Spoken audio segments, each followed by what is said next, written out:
Hey everybody, welcome to Red Wings Rant. What is this, episode 77? This is our Red Wings draft preview. I don't like that background. Let me change that background. Matt's doing a piss poor job. There we are. There you go. Live from Little Caesars Arena. Everybody, we got to run fast today. We are brought to you by the Hockey Podcast Network. We are, that you can find at HockeyPodNet. We are the Brothers of Discussion that you can find us talking, obviously, Detroit Red Wings hockey and pro wrestling at bodpodcast.com and brothersofdiscussion.com. You can find our Twitter handle at bodpodcast or this very one at bodhockey. You can find us on YouTube as the Brothers of Discussion. Find us on Instagram with a joint account covering both pro wrestling and hockey at brothers_of_discussion. All right, all that stuff off the top of my head. Mike, you ready to go? Because we gotta. Mike's got his house. Mike's got shit to do. Mike's got to get shit done today, son. Yeah, Woo! my little Caesars Arena is coming together. And I've been putting off a haircut, and I look like, I don't know, I look like a third period interview. Yeah, they were skating hard on really hard shifts out there. We were a lot of forechecks, so I don't know what we're going to do in this overtime period, but hopefully we get our boys together, we'll rally up, and we'll get some goals going, so. All right, thanks for the interview. All right, here we go. See that? It's those post games where I learned that the backwards hat is still okay, like pop culture wise. Like I can just be like, oh, maybe I'm Canadian. That's why I still wear a backwards hat. I look like a rookie, you know. Yeah, I don't know what happened to my backwards hat. Nobody prepared me for these post game interviews. So hopefully we can get going here. All right. All right, so as we roll along, another apology. I actually did say online that we wanted to try and do a cider, Michigan cider taste testing. Number one, dumb fucking idea on the week of the NHL Draft. Number two, everybody, Matt's actually quarantining right now. So yeah, that's always fun. Just like that orange-haired guy. Yeah, how about that? Hey, you know what? I'm going to stop making fun of people with orange hair because I have well water, and apparently my hair is going to slowly turn orange over the years. So let me clarify. Yeah, I don't know if Trump Tower is sitting on a well, but that's my future, I think. I'm going to clarify. There's a possibility. We're waiting for tests. We were not tested positive. I'm just saying we are taking the proper precautions, unlike our president, and staying home, not seeing anybody. That's the better way to do it, ladies and gentlemen. If you have an inkling, stay home. All right, let's jump in. I saw that we had some homies checking in, so if you guys want to comment, we are ready to go. But like I said, we won't take too many stops to discuss too many things going on because we got to keep rolling. So, we got a lot, yeah.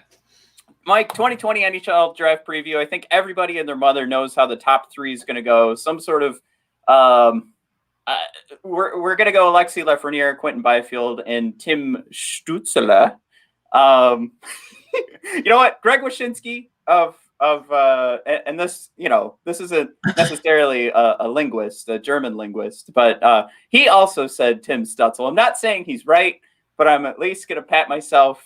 No, I'm going to make myself feel better and say the lead writer for ESPN got it wrong too. So, all right, but we're smarter thanks to Jesse. So we're smarter than Greg Wyshynski. So if you guys are choosing between listening to Wyshynski and us, we say Stützle. He says Stützle.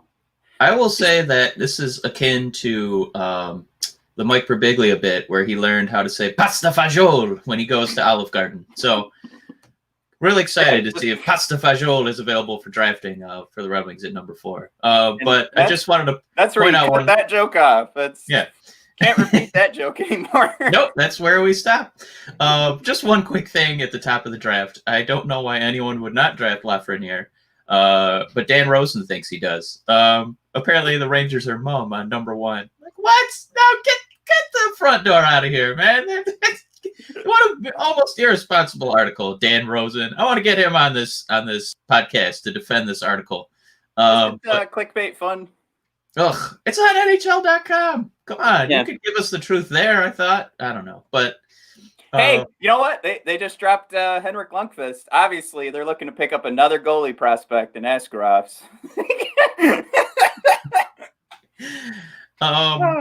Yeah, I saw the only thing that is kind of muddying the waters a little bit at the top of the draft is that there's a modicum. Matt, you jumped into your bag of tricks for this word.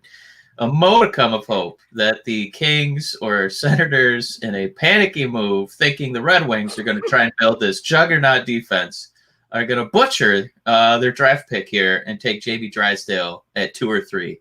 Matt, defend this Dan Rosen-esque point. Hey, or else I'll call you Dan Rosen the rest of the show. That is an insult, my friend. All right. This is where this is coming from. Now, I spoke with the King's Den podcast. This was way back in like November or December, and he was the guy that brought to my attention that the Kings actually have a pretty good listing of forward prospects. So, do they want to start adding to the defensive side? That's where that comes from. I'm saying like there's probably like legit conversations you could have that the Kings are like, all right, we do have quite a few forward prospects. Let's check this out. And of course, why am I saying this? Because I'm hoping that this draft, the most interesting thing to happen in this draft is if this top 3 does not include Stützle, Byfield, or Lafreniere, because then we'd get to take one of those guys. Right. But now the Senators, you're kind of gamifying everything that's going on, right? So you would look at the Senators and do they want to walk away?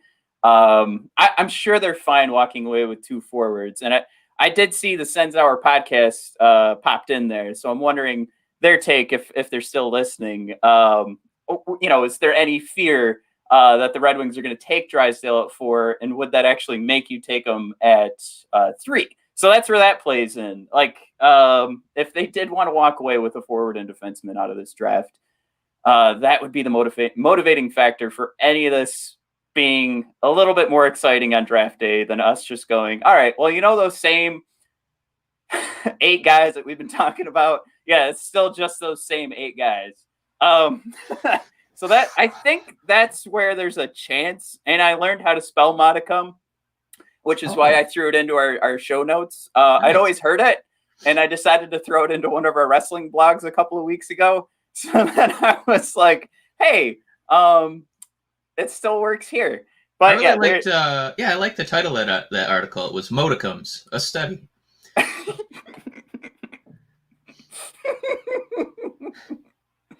I think that this is there's a porn joke there. Yeah, this is sheer madness. There's no reason for Ottawa to to draft a defenseman at 3. Like there's the cream rises to the top.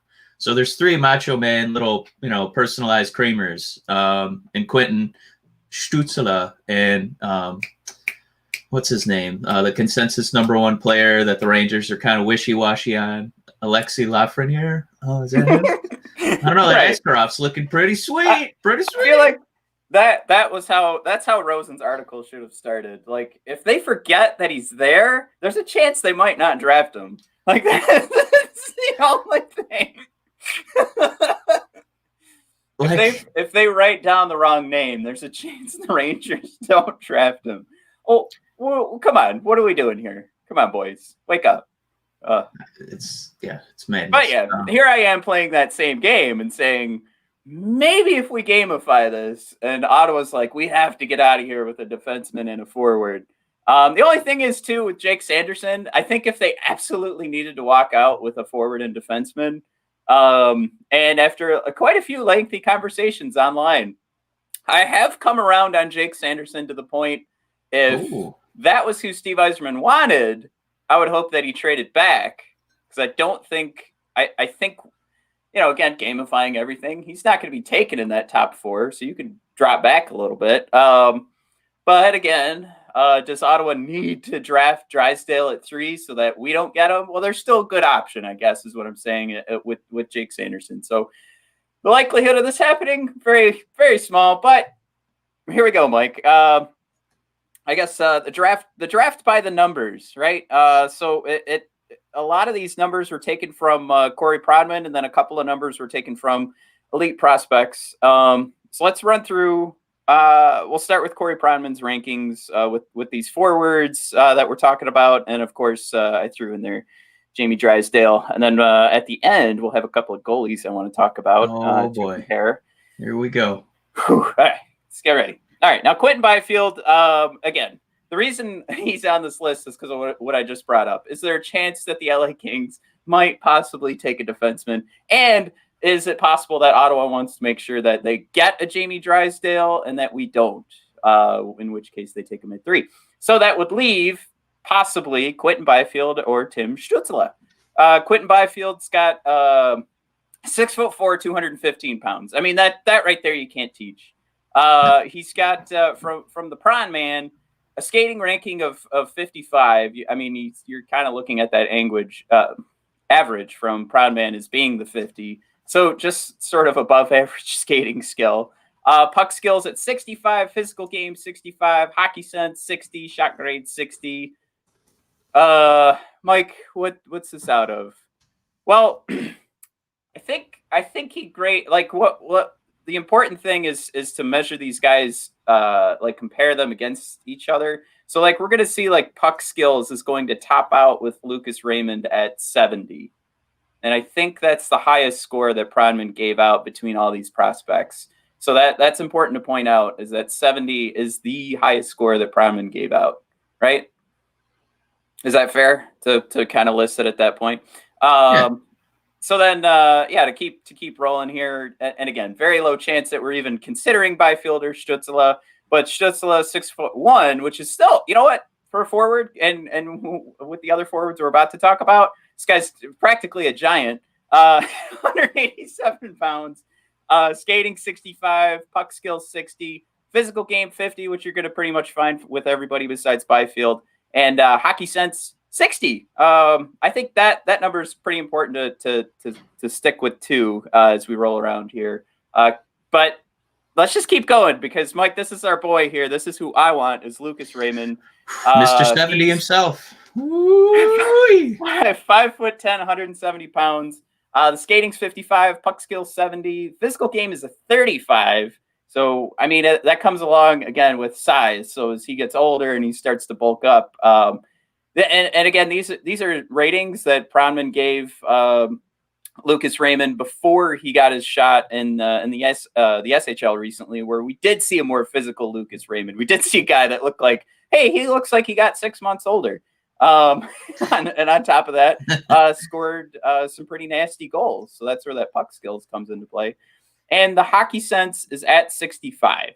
Now, this is why this is so important for me is because next is Cole Perfetti. And the number one thing for Cole Perfetti is this hockey IQ, hockey sense. And from Prodman, who I trust, graded Cole Perfetti the same as Lucas Raymond. Skating is a weakness of Cole Perfetti. And Mike, if there's one thing all hockey players do, it's lace up skates. Yeah, exactly. So this is my thing. I've heard too many times of that skating being an issue, and it was something that when we were talking about drafting Rasmussen, I remember pissing my pants in anger, going, his number one issue is skating? What? So I know Cole Perfetti, the issue isn't the same as what Rasmussen was. I remember the consensus was it looks like, he's being measured for cement blocks. So Perfetti doesn't have that issue. But I mean, from my perspective, and again, Cole Perfetti's not a bad draft pick, but I think I'm just defending why I've been saying Lucas Raymond this whole time. I did create my little hashtag where I've said, really, at this point, I don't mind who we draft. I think we'll be fine either way. But I do at least want to move in this direction of a guy who's got if you can match the hockey IQ and the hockey sense. I want to get a guy who's going to help this power play. I mean, maybe he doesn't even get a shot in the first NHL season, but I mean, you've got that, and I've said it a million times. Now you've got a right-handed stick to plug in on the power play. And from accounts that are not mine, that we're reading online, Cole Perfetti's not the next, the game changer to put you over the top franchise wise. And I think we already have a ton of those guys where I have seen, at times Lucas Raymond was ranked as the number 2 guy coming out of this draft. I can't stress enough how much I don't hate Cole Perfetti. And when he gets drafted, which I think there's a very great possibility that Perfetti's getting drafted, I'm not going to be angry. I just prefer Lucas Raymond. I don't think, right? I think I'll check with the lawyers. I think I said that right? I won't be my official stance is I won't be angry. But here's just to keep rolling down here. You've got Jamie Drysdale, Marco Rossi. Drysdale's ranking out high on skating, low on the physical game. Again, another high hockey sense. Marco Rossi, kind of mid-range on the skating, but then it's the puck skills and the hockey sense that are going to get him drafted. So let's move on to the goaltenders. I see that we're moving up in time. I was just going to throw in that all right, we know there's the 3 macho men. Cream rises to the top. Yeah. In Stützle, Quentin, and Lafreniere. The one thing I wish the Red Wings would do a little bit more of, and I don't feel like they've acted in this manner maybe since they were New York Yankeeing their way through free agency and trade acquisitions, or they're just kind of put feelers out there and be like, yeah, we're ready to be competitive. And so people would be like, cool, I'm gonna put my sports agents would be like, yeah, I'm gonna put my top guy out there, sell him to Detroit, and they'll give him $60 million because they don't give a shit. So kind of in the same sense, I kind of wish the Red Wings would kind of, we have some strengths we're building on this team. We have some young defensemen, but maybe we could really build like an elite force down there just to really make Ottawa go, oh, what do we do?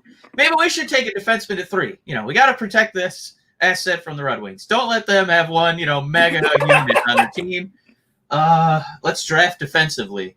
Just to make people kind of second guess, but it just feels like, I don't know if it's that. I love your hair right now. Yeah, thanks. God, what is their name? Like we kind of take it like the Winklevosses. Network. We are men of Harvard. We're men of Harvard. All right, we don't do that. We don't put feelers out there and intimidate the other teams. We are men of Harvard. It's like, no, man, just kind of mess with people a little bit. Like, I don't know. Maybe we'll take Askarov. I don't know. Maybe we'll trade Larkin and get, pick number 6 and just take a defenseman. And people are like, what? What are you talking about? Just, okay, maybe not that mad. Not that Mad King kind of thing. But at least get Ottawa thinking because they're so dang conservative and professional. It just feels like the Red Wings are going to pick the most responsible pick. So if you're in the draft room for the other teams, they're going to be like, well, let's pencil the Red Wings in for something, A guy who's probably got across the board 55, 55, 55, 55. Just a guy who's right there. I can do it all. Whatever you need. Are they going to reach for the puck skills of a Lucas Raymond? We like him. I don't know. Maybe. Are they going to take the best defenseman on the board? I don't know. It's so dang just everything's cloak and dagger. We got to don't let Pandora out of the box. And I wish they would just let it out just to screw with the other teams.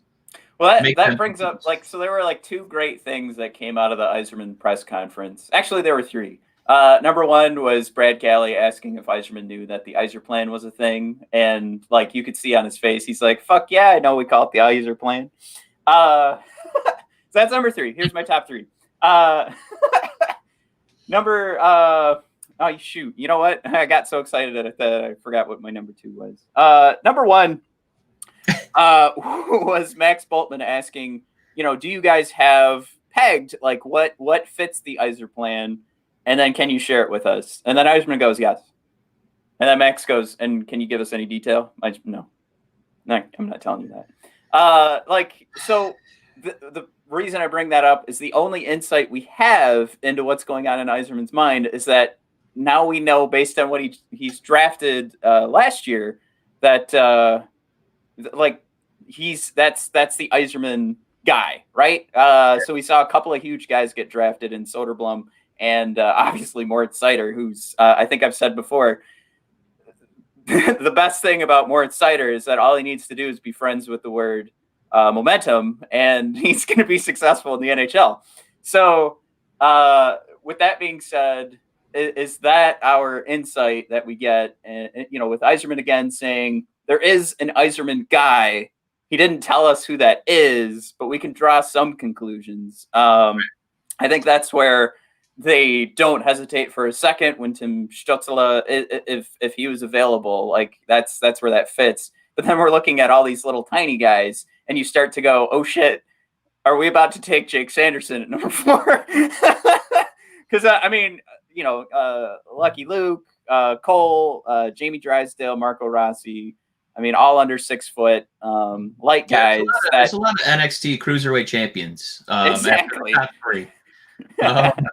This is when we run the Brothers of Discussion video. Let's cut to that.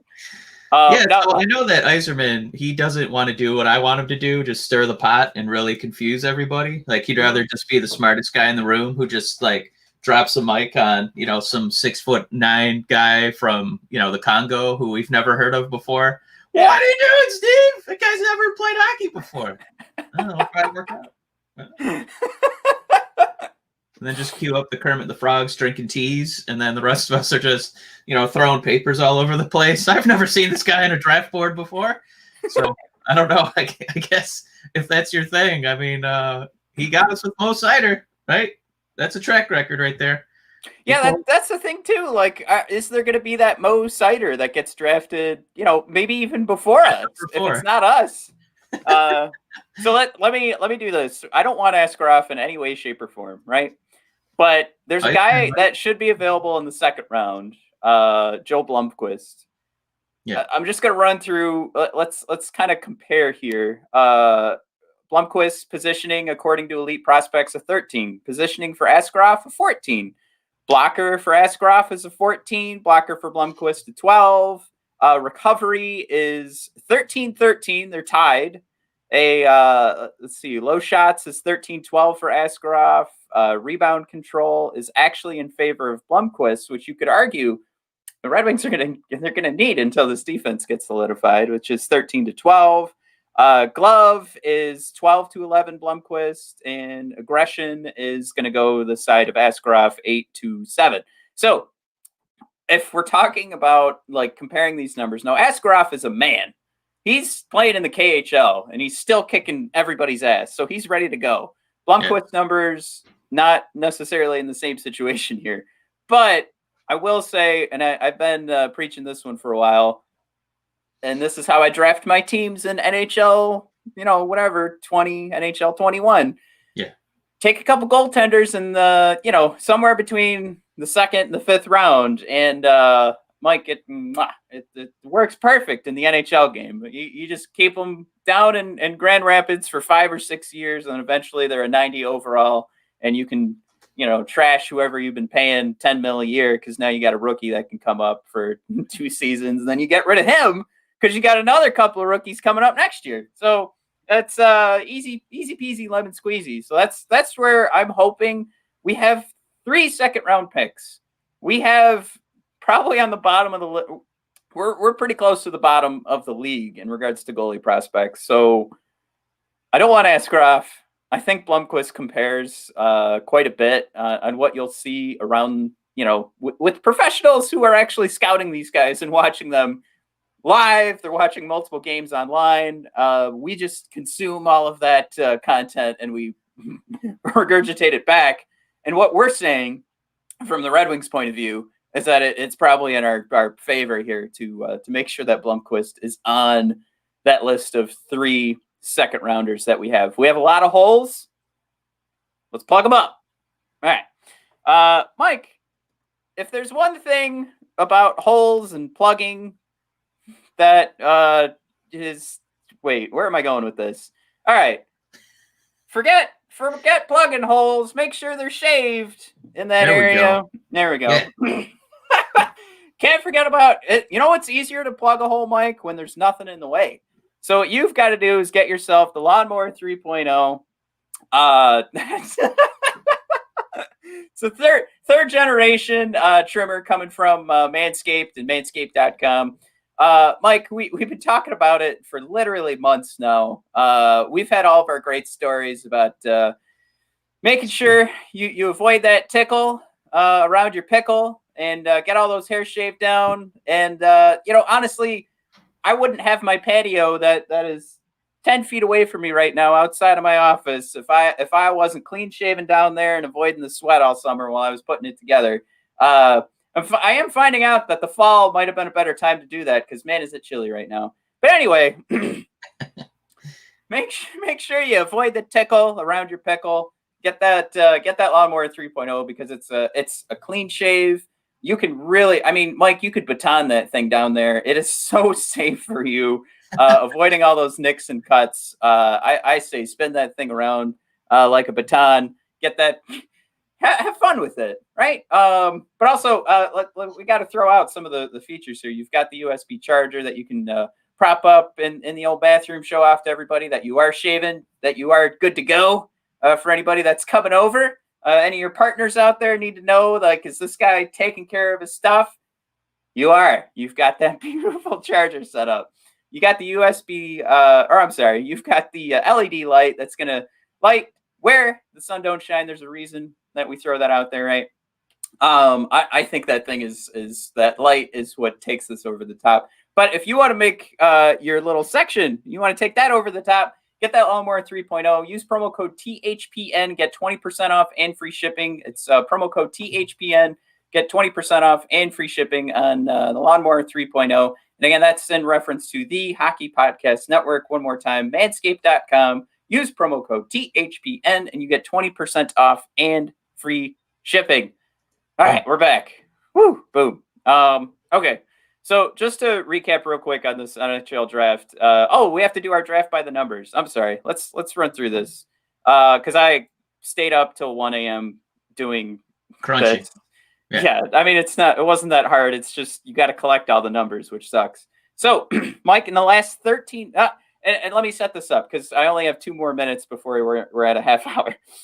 The reason I put these together is to make you feel better about our draft spot and how many picks we have this year, next year that are in the first round and beyond. Like basically the game that Yzerman is playing is sort of the same game that we saw in the draft lottery where he just said, you know what?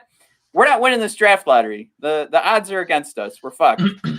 But the other game that Yzerman's playing is you just got to collect draft picks. Part of the reason why you're not going to see a draft pick being moved for Torrey Krug, I think. But let's jump in, Mike. The NHL draft. By the numbers, let's throw this one out there first. 73 out of 130 players. So I went back the last 13 drafts. So these are the top 10 guys out of those last 13 drafts. Only 73 players lived up to their top 10 status.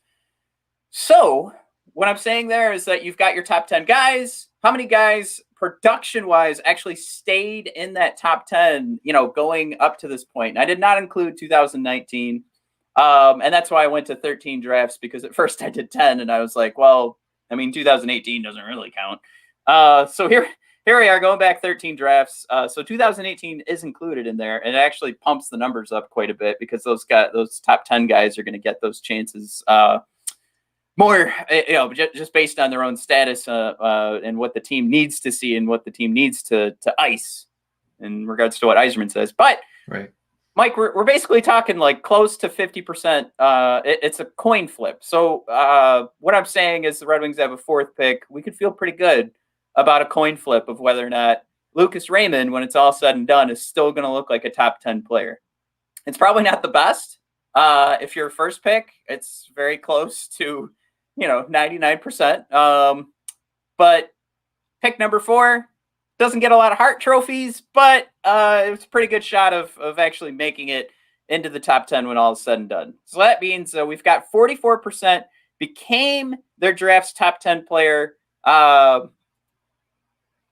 a later than top 10 pick. So they could be later in the first round, but what we see are a lot of second round and laters actually make it into this number. So with all the second round picks we have and everything that's going on with Steve, who says he's done collecting draft picks?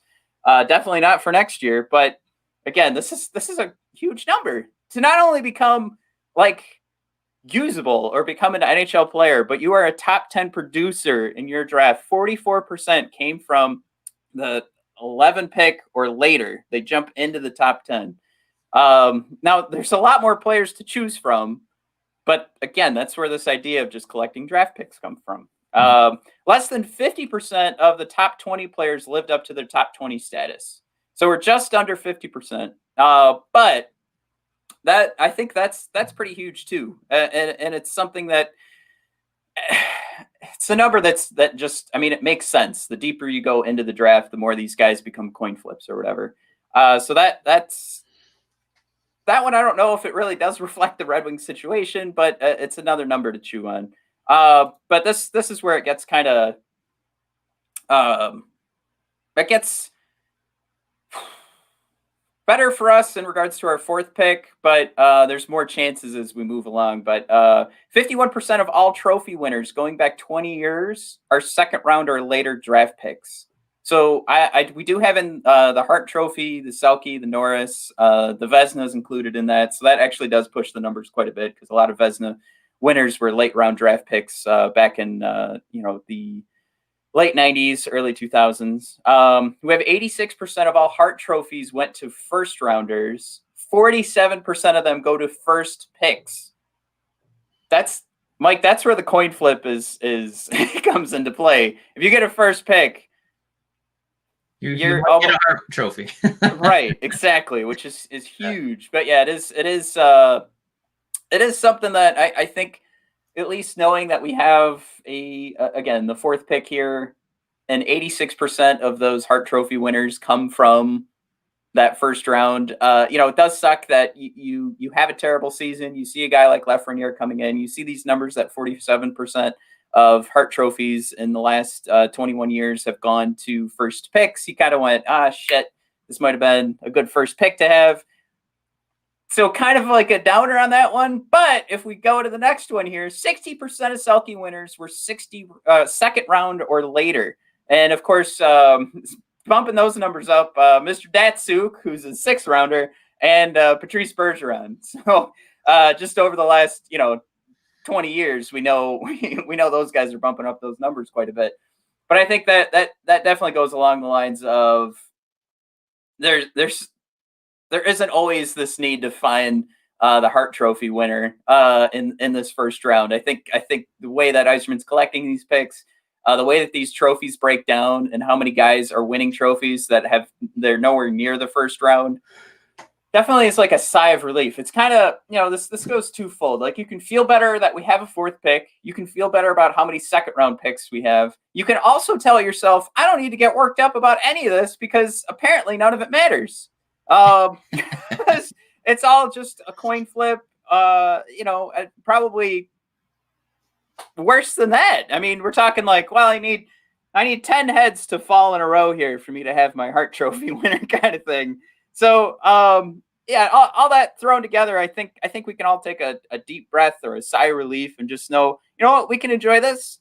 We can tell ourselves we trust Steve Yzerman coming up on Tuesday, and just kind of, all right, draft in and draft out. And then we can start to, we start the waiting game, right? 3 to 5 years on these players. Say the one stat that you cropped up there, less than 50% of top 20 players lived up to their top 20 status. The one thing I was kind of looking at the board and seeing what Yzerman, what he prioritizes right now is just more lottery tickets. I would not fall out of my chair if we made a trade with the Devils, who are sitting on multiple first rounders, and they might want to say, we want another star. Do they want a guy right now? Yeah, they want somebody with a little bit more immediacy, and I think Steve might say something. I'm fine getting my, the second or third best defenseman, or the eighth or ninth or 10th best forward, and maybe the second best goalie, just to have even more opportunities instead of lacing everything together for Drysdale or Lucas Raymond. I wouldn't be surprised. I don't think it would be a horrible strategy, but I think it would be a little less sexy to not have, guys where we're looking at their scores, and instead we're, focusing more on development for the next couple of years with those players, and really leaning on our coaching staff. So you actually bring up a great point. Like, this was all the reason in the world for Yzerman to go after another top 20 pick. To do his darndest, because we see that it's a coin flip on these players in the top 20. So if you have two guys in the top 20, you might have a guy that works out here. Now, and again, you're talking about law of averages too, has to come into play, because we've had so many things go against Detroit in the last few years, including all these draft lotteries. So I'm outside of science, and I'm talking like, I don't really believe in like a higher being, but is there a hockey god that's like, you know what? They've been fucked. They've got 2 first rounders. One of them will work out. That's fine. I mean, like, what a kick in the nuts if this was the year we had 2 first rounders. And then they still both didn't work out. All right. Mike, I don't know if you have to run. So I just want to throw out, we realize the free agent market's coming up, so why don't we talk next week about what happened? And then Mike, you gotta go fill your house up with stuff, so I can't keep you anymore. And I gotta empty my rental house of stuff. So very excited. Well, maybe I'll wrap up here. Mike, you can sign out, and I'll throw in a couple of ditties here. Mike, do you want to sign out, and I'll wrap up here? Yeah. Let's do that. I gotta do you a solid, Mike. have a nice one. See you guys. Matt, pitch Marc-Andre Fleury in red and white, and give me. I guarantee somebody out of that Atlantic Division is going to be playing here next season. It's going to be a Lightning. It's going to be a Boston Bruin. It's going to happen. Matt, don't let me down. All right. I won't. See you later, buddy. See ya. All right, so it's just me now. What's funny is my microphone, the first time I used this, we're using StreamYard here on the Hockey Podcast Network. My microphone blew the fuck out. So if you're stuck with me right now and the microphone's still blown out, I tested it. It sounded fine. And I did that the last time I used StreamYard. It sounded fine in the tests. And then when I listened to it later, it was just that, that little kid who got his first microphone for his Xbox, and all you hear is that. So if you're hearing that right now, I can't apologize enough. I see that there's one eyeball watching, so hopefully, if you're listening right now and it sounds okay, thumbs up. Make me feel so good. All right, so talking this free agent market, I kind of went a different route than everybody else seems to be going. Like, everybody wants to have the Torrey Krug conversation. I've been pretty adamant that this is a long game to play for Detroit in regards to becoming a playoff contender. So, God, in the last week, I just can't believe, and I couldn't be more happy that it didn't happen, that it came up in the news that Steve Yzerman would be trading a draft pick to have the right to sign Torrey Krug. But no, it makes no sense. The guy only talks about grabbing assets and giving away an asset to sign a guy.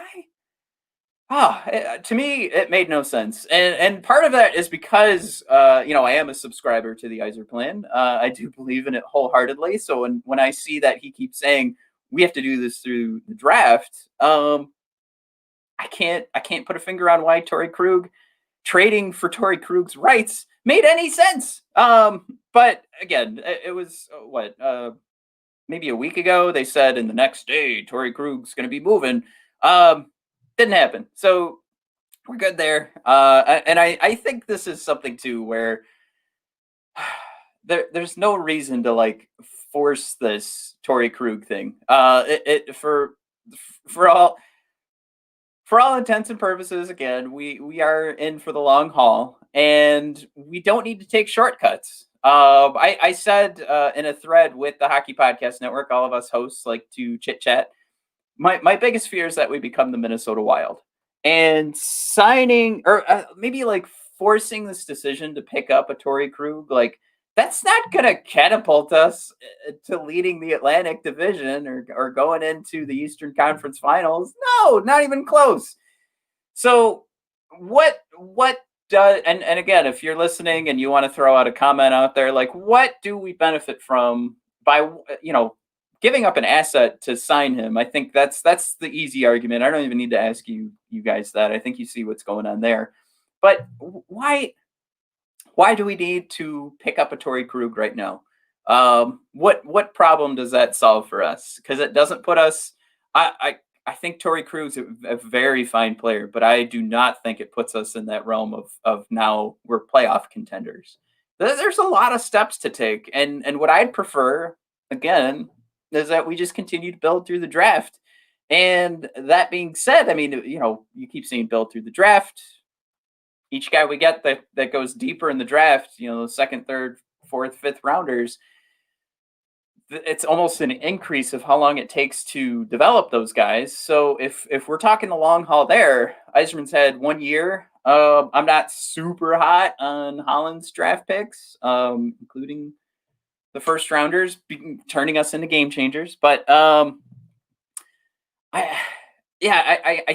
think what I want to see is if Yzerman's going to preach draft picks and building that way, I think what we need to do is just bite the bullet and know that this next season isn't going to be too much better.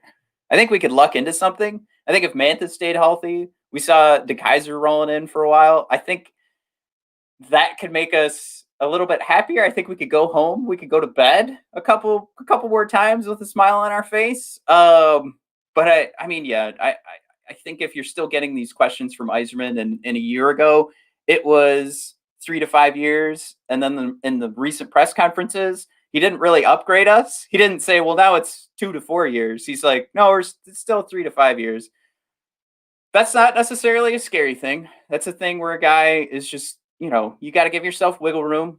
But I think along with that, and I'm not mad at Steve for saying that, but I think we just need to be more realistic with everything going on here. Again, if you're checking in and you want to see the Red Wings pick up Torrey Krug, throw that book at him, give him whatever he wants to bring him over, I'm here for that conversation.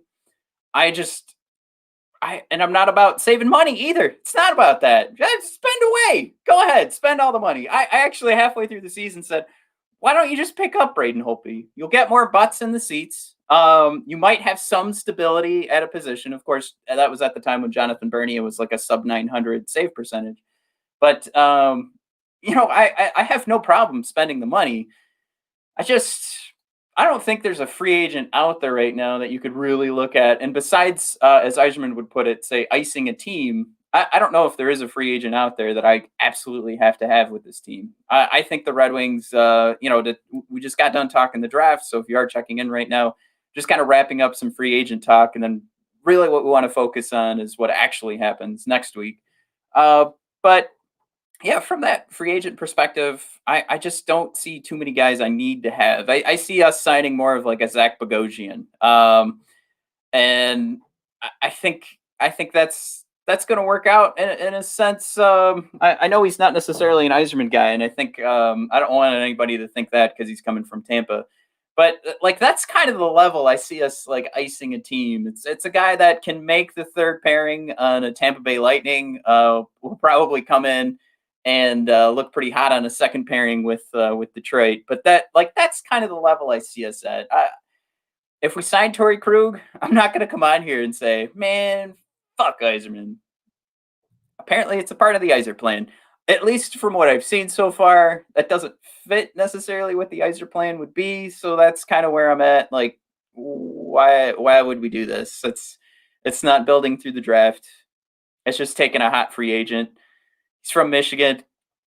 I mean, in the grand scheme of things, if you're paying him now, and we've seen through historical data and him being on the unrestricted free agent market, that means we will be overpaying for him, even in this year, even in this season where the salary isn't moving. Most of those free agents you end up overpaying for, based on the production you get and what that dollar value is for that year, and how much salary you have left. So again, I just want to keep us out of those situations as long as possible. I think there's a time like the Colorado Avalanche have a ton of cap space. I think they should be buyers, absolutely. I think this is when they put themselves in those shitty positions that hurt them later on, because they're primed for that cup run. You lucked in to Nathan MacKinnon signing deals that are way underpaid him. So yeah, you got to take advantage of that. But the Red Wings, not in that situation yet. I also liked the I don't want to throw Mike. I'm not throwing Mike under the bus here. I just wouldn't take him. But Pat Maroon on there winning the cup as well. I think I'd avoid that. But yeah, Mike does have on here Braden Holtby again. Like this is our I don't want to say it's our joke addition or our joke free agent signing. It was one of those where you sign him, he's probably ready to end his career, or think about signing that last contract. The one thing you get out of that is a name coming over here for marketability. I know a lot of people don't want to talk about marketability, but that's a guy you can put on your tickets.